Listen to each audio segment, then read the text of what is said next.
महाराष्ट्र सरकारच्या महत्वाकांक्षी मुख्यमंत्री माझी लाडकी बहीण योजनेसाठी पुन्हा एकदा आदिवासी विकास विभागाचा तब्बल 335 कोटी 70 लाखांचा निधी वळवण्यात आला आहे। पण हा निर्णय नीती आयोगाच्या नियमांचे उल्लंघन करणारा ठरतोय असा आरोप होतोय। यामुळे राजकीय आणि सामाजिक वातावरण चांगलंच तापलं आहे। चला जाणून घेऊया या प्रकरणाचा सविस्तर आढावा आजच्या व्हिडिओमध्ये। नमस्कार, मी नील सोनार, तुम्ही पाहतात बोले मॅच।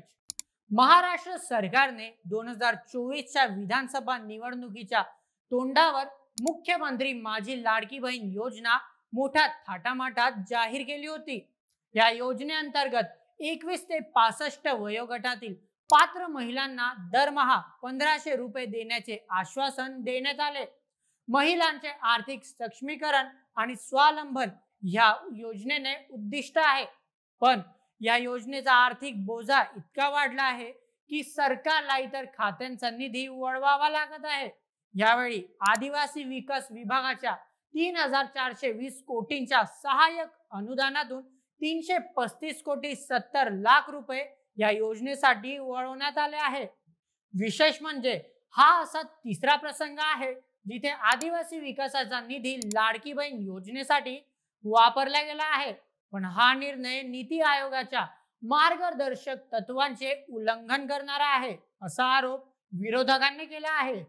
नीती आयोगाने स्पष्ट निर्देश दिले होते की अनुसूचित जमातीसाठी राखीव असलेला निधी केवळ त्यांच्या विकासासाठीच वापरला जावा।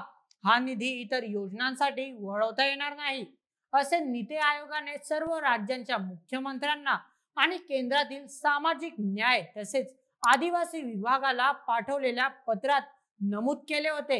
तरीही महाराष्ट्र सरकारने हा निधी लाडकी बहीण योजनेसाठी वापरल्याने वाद निर्माण झाला आहे।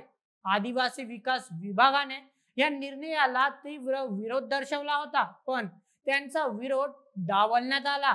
यामुळे आदिवासी समाजाच्या विकासासाठी राखीव असलेल्या निधीवर परिणाम होत असल्याची चिंता व्यक्त केली जात आहे। जर असाच निधी वळवला गेला तर आदिवासी समाजाच्या प्रगतीवर याचा काय परिणाम होईल असा प्रश्न उपस्थित होत आहे। या निर्णयावर विरोधी पक्षांनी सरकारवर जोरदार टीका केली आहे।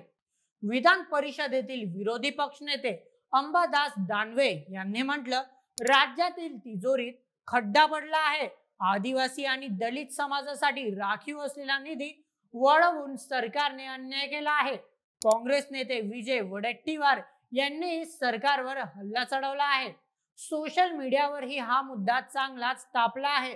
एका युजरने लिहिलं, लाडकी बहीण योजनेत 700 कोटींचा घोटाळा आहे, ही योजना कायद्याने बंद करा।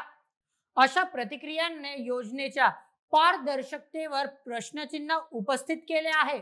मात्र मुख्यमंत्री देवेंद्र फडणवीस यांनी या आरोपांचे खंडन केले आहे। ते म्हणाले, लाडकी बहीण योजनेसाठी इतर विभागांचा निधी पळवल्याचा आरोप खोटा आहे। हे वैयक्तिक लाभाची योजना आहे आणि निधी हा अर्थसंकल्पाच्या नियमांनुसारच दाखवला जातोय। लाडकी बहीण योजनेसाठी सरकारने 46,000 कोटींची तरतूद केली आहे। आतापर्यंत 2,41,00,000 महिलांच्या खात्यात प्रत्येकी 1500 रुपये जमा झाले आहेत। मे 2025च्या हप्त्यासाठी हा निधी वळवण्याचा शासन निर्णय जाहीर झाला असून लवकरच लाभार्थी महिलांच्या खात्यात ही रक्कम जमा होणार आहे।